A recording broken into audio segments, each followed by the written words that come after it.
Do you remember me riding up to this feature, the drop, where I balked? Afterwards I went and sessioned it and worked on my body positioning, and I want to show you how I analyse what I'm up to when I'm riding. No! Yes. So here's my first attempt after balking, and it doesn't actually look that bad. But I can already tell that probably I didn't do what I was meant to do, because obviously I had some instructions beforehand on what to do.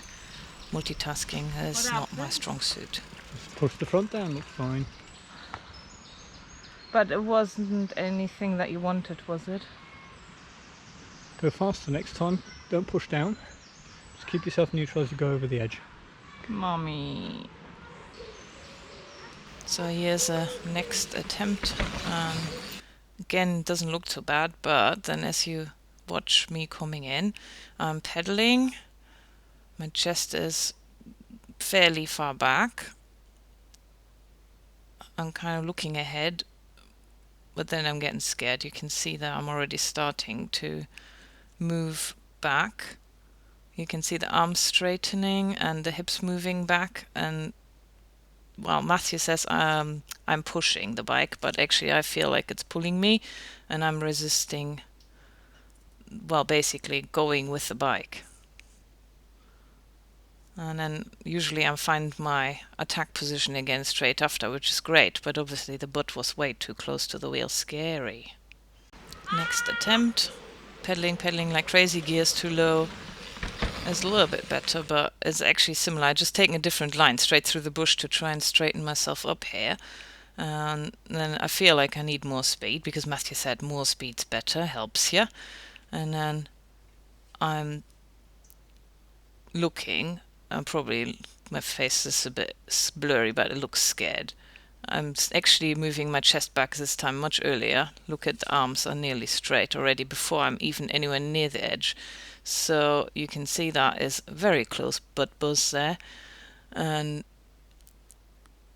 well, everybody says it's about the arms pushing down or something like that, but I can't do pushing down or pushing forward. It's like what I have taught myself is how to keep my chest in the right position to have the arms the right way. And apparently I still need to add the actual push, but well, can't do everything, can you? Trying to get my feet organized. It wasn't a good place to start, I think. Now you can see I'm trying to get my speed up from that kind of awkward starting position. And once I stop pedaling, my body position is a little bit too upright, my chest is a little bit too far back. And then as I'm going over the edge, I'm actually in a better position at that point, but then suddenly I'm moving back again. It's better than all the other ones beforehand. You can see there's a lot more space between the bum and the wheel, but it's obviously not perfect. But that's how progress happens, right? You get a little bit of something right, and then you might get it wrong again, and then you try again, and then you get maybe something else right, and then eventually it all comes together. It's just a really long process, unless you're kind of, I don't know, exceptionally gifted or something like that. So here you can see that actually I'm starting from the same place, but things have come together a bit better. There's hardly any backward movement, there's no weird bum buzzing, and now as you're watching in the slow-mo, you can see I'm pedaling like I did before. I'm looking ahead, and I'm still adjusting my body position here. And probably looking a little bit more down, actually. I think maybe that was part of what we were working on. At one point I was meant to look down instead of ahead. I'm quite tall here, my chest is quite far forward. And now I'm actually going down with my chest towards a handlebar before I'm even over the edge, looking down. And now the arms haven't really straightened, and the hips are staying way higher in relationship to the bike. It's the bike that's coming up to me as it comes over the edge with the back wheel, rather than my bum coming down to it.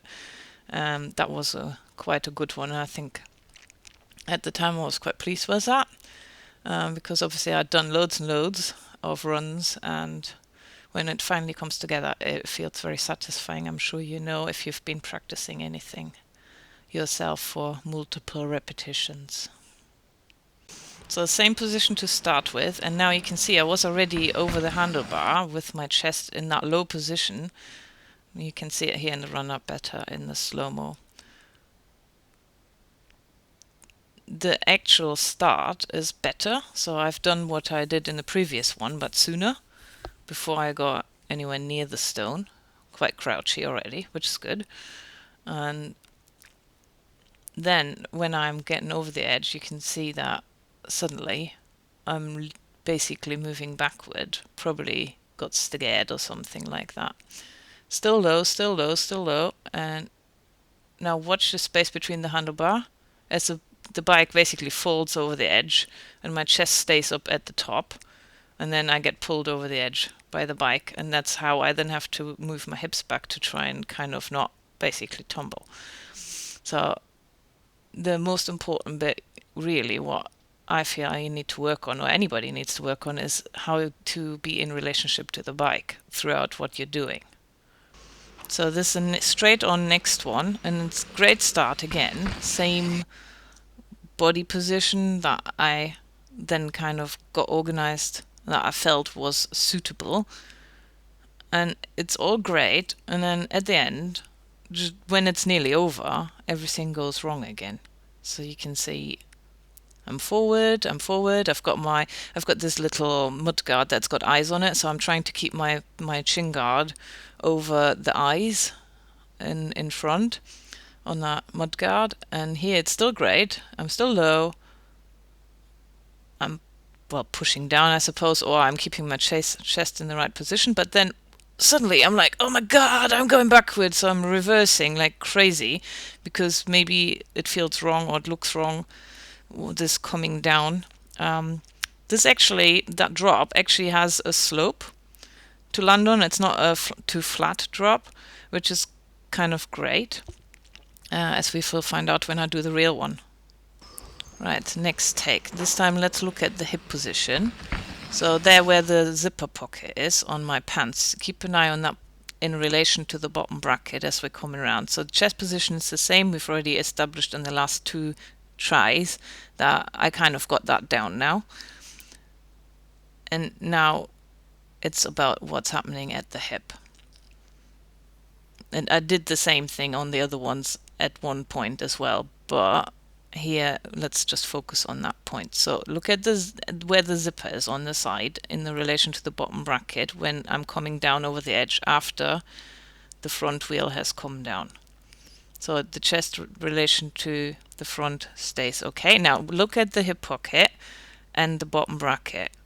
They're in like a plumb line relationship, and basically my hips didn't move really far back.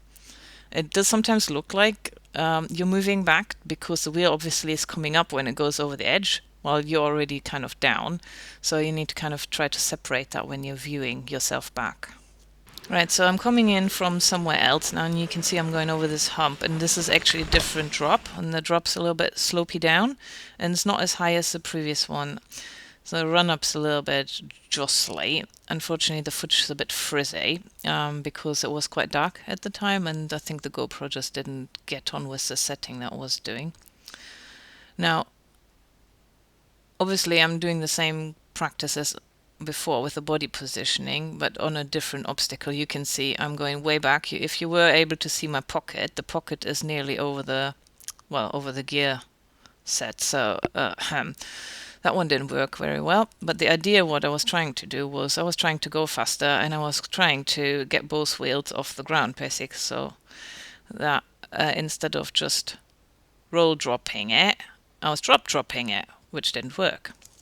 Now this one's really interesting. So next take,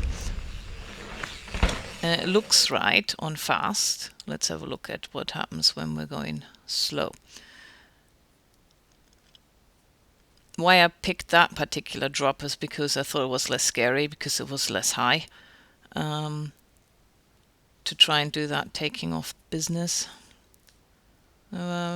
Now I'm crouching, which is great. A little bit far back, you can see by where the helmet shin guarders. Now the hips are moving back again, not as far as on the previous one, but then the front wheel doesn't stay up long enough, so it kind of yanks me down. That is really jarring, so as soon as you can eliminate it, do try to eliminate that kind of being pulled over the edge, because it's just so horrible. And this one I really like in fast. And I bet it also felt quite good. I also look for the sound whilst I'm doing it. The sound tells me how I like from the landing, how it works, whether it's a good one or not, because it sounds like a really nice thud rather than like a kutunk. So here I'm really low, a little bit far back with the chest and the face. I'm going back, but the front wheel stays up a little bit longer. Hips a little bit far back. But yeah, it's a good starting point, definitely. And I think that's why I managed to continue practicing, because it was a good experience. So you can see I've done loads and loads of repetitions. I didn't actually cut any out, so they're basically in order of how they happened. I work on different things each time, depending on what I've missed out. We do talk about it in between, and what I'm working on is to do a body position based drop technique rather than a manual based one, because the manual one didn't work for me. I was working on that one since last August and I just didn't get to anywhere with it. And so we're working on strong lats, so like the edges of your rib cage and the armpits need to switch on, so that the arms and the shoulders stay in a good position in relation to the handlebar, and then the hips follow from there, a nice strong core. That's basically what you can see here in the videos where I'm working on it, and it's a lot less jarring when it goes well. You probably watched the one from Dalby Forest, and I did actually find it painful in some places there. So this is progress, and you will see as I keep sharing what happened after this, because I've done more, that actually everything is coming together, and eventually I will do a non-rollable drop. Yay, exciting. So keep watching, and maybe let me know what you are working on. You can point me to a video if you have one, so I can cheer you on. See you next time.